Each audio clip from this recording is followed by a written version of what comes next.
Menteri Sosial Saifullah Yusuf menyampaikan pihaknya telah menyalurkan santunan kepada korban meninggal hingga luka-luka.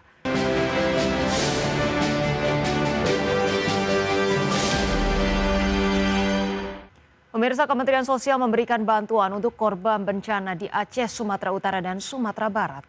Bantuan berupa santunan bagi korban meninggal hingga kebutuhan lauk pauk. Menteri Sosial Saifullah Yusuf menyampaikan pihaknya telah menyalurkan santunan kepada korban meninggal hingga luka-luka. Pemberian santunan dilakukan berdasarkan data yang telah diverifikasi oleh pemerintah daerah dan juga BNPB. Bagi yang meninggal diterima ahli waris sebesar 15 juta per korban meninggal dunia. Sementara yang luka-luka berat adalah 5 juta rupiah. Kemensos juga memberikan bantuan pasca kedaruratan bagi keluarga yang terdampak berupa bantuan isi rumah, di mana bantuan akan diberikan saat korban telah menerima hunian tetap maupun hunian sementara. Bagi yang meninggal, diterima ahli waris sebesar 15 juta per korban meninggal dunia. Sementara yang luka-luka berat adalah 5 juta rupiah. Per hari ini kita sudah menyalurkan kepada 86 ahli waris di PD Jaya, PD, dan juga di Sibolga. Beberapa lagi sudah dalam proses dan semuanya kami salurkan setelah ditandatangani oleh Bupati Wali Kota. PT PLN Persero melaporkan kemajuan signifikan pemulihan sistem kelistrikan pasca bencana di Provinsi Aceh. Selain rumah warga, PLN juga memprioritaskan pemulihan listrik untuk layanan publik. PT PLN Persero melaporkan kemajuan signifikan pemulihan sistem kelistrikan pasca bencana di Provinsi Aceh. Dari 23 kabupaten kota terdampak, sebanyak 15 daerah telah pulih 100% dari sisi kelistrikan desa, sementara 8 kabupaten masih dalam proses pemulihan akibat keterbatasan akses dan kondisi geografis yang terisolasi. Direktur Utama PT PLN Persero Darmawan Prasojo menyampaikan bahwa skala kerusakan kelistrikan akibat bencana kali ini jauh lebih masif dibandingkan tsunami 2004. Darmawan menegaskan bahwa pemulihan sistem kelistrikan tidak selalu sejalan dengan kondisi rumah pelanggan. Sejumlah daerah telah hampir sepenuhnya menyala, namun kerusakan rumah warga masih sangat tinggi. Kemudian untuk pemulihan sistem kelistrikan itu berhubungan dengan akses evakuasi material untuk sistem kelistrikan. Maka daerah-daerah yang memang aksesnya masih terbuka, pemulihan sistem kelistrikan bisa berjalan dengan cepat. Sedangkan daerah-daerah yang masih terisolasi pemulihannya agak sedikit lebih lambat dan sedikit terkendala. Nah, untuk itu ada 3 daerah di mana sistem kelistrikannya masih dari 23 kabupaten dan kota madya, 15 kabupaten dan kota madya 100% sudah pulih dari sudut pandang desa, sedangkan ada 8 kabupaten yang masih belum mencapai 100%. Selain rumah warga, PLN juga memprioritaskan pemulihan listrik untuk layanan publik.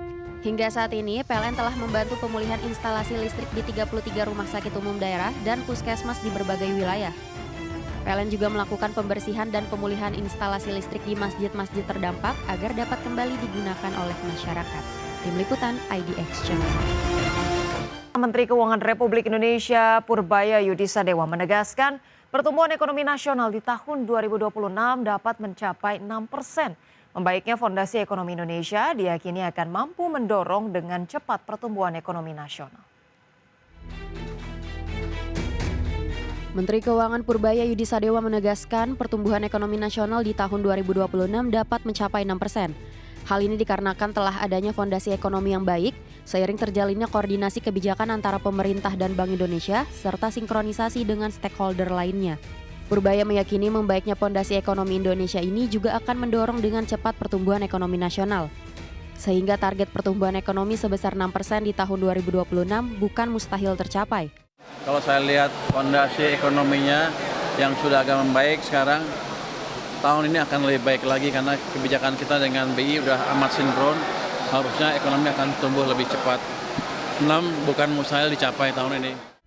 Purbaya menegaskan perbaikan ekonomi nasional di kuartal keempat tahun 2025 turut menunjukkan arah perekonomian di tahun 2026 akan dapat tumbuh lagi seiring adanya penyesuaian fiskal pemerintah yang dilakukan Menteri Keuangan dan adanya penguatan koordinasi pemerintah dengan Bank Sentral Indonesia. Jakarta, Ricky Anwardi, IDX Channel. Pemirsa, Badan Nasional Penanggulangan Bencana melaporkan korban meninggal dunia akibat banjir bandang dan tanah longsor di Aceh, Sumatera Utara, dan Sumatera Barat per Minggu sore telah mencapai 1.177 orang. Sedangkan korban hilang mencapai 148 orang. BNPB mengatakan jumlah korban meninggal dunia bertambah 10 orang dari hari sebelumnya.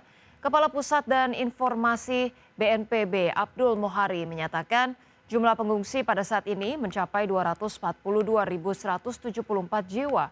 Kemudian sejumlah daerah terdampak bencana pada saat ini memperpanjang status tanggap darurat. Di Aceh terdapat 10 daerah dengan 8 daerah yang kini melakukan tahapan transisi darurat. Sementara di Sumatera Barat masih ada perpanjangan status tanggap darurat di Kabupaten Agam. Pemutakhiran jumlah dari saudara-saudara kita yang masih mengungsi. Di hari ini kami mendapatkan tambahan data dari Aceh Utara, Tapanuli Selatan, dan Sumatera Barat. Aceh Utara ada 3 jiwa, Tapanuli Selatan ada tambahan 5 jiwa, dan Sumatera Barat ada tambahan 2 jiwa meninggal dunia. Tentu saja ini kita menyampaikan simpati dan belasungkawa yang mendalam untuk para keluarga korban. Innalillahi wa inna ilaihi raji'un. Tambahan dari korban jiwa meninggal dunia ini menambah jumlah total dari 3 provinsi. Kemarin rekapitulasi kita di cut off pukul 16.00 itu 1.167. Hari ini bertambah 10 menjadi 1.177 jiwa meninggal dunia. Kemudian ada pemutakhiran data korban hilang. Seperti kami sampaikan bahwa identifikasi baik itu korban meninggal, kemudian pemutakhiran korban atau nama yang dilaporkan hilang di level desa, level kecamatan itu terus dilakukan. Hari ini ada pengurangan 17 nama untuk daftar orang hilang yang dikoreksi oleh desa, kecamatan maupun anggota keluarga, sehingga jumlah total rekapitulasi nama korban yang masih dalam daftar pencarian tim SAR gabungan itu 148 jiwa. Ada pengurangan jumlah pengungsi juga 15.606 jiwa, ini dari Provinsi Aceh, sehingga total saat ini 242.174 jiwa yang masih mengungsi.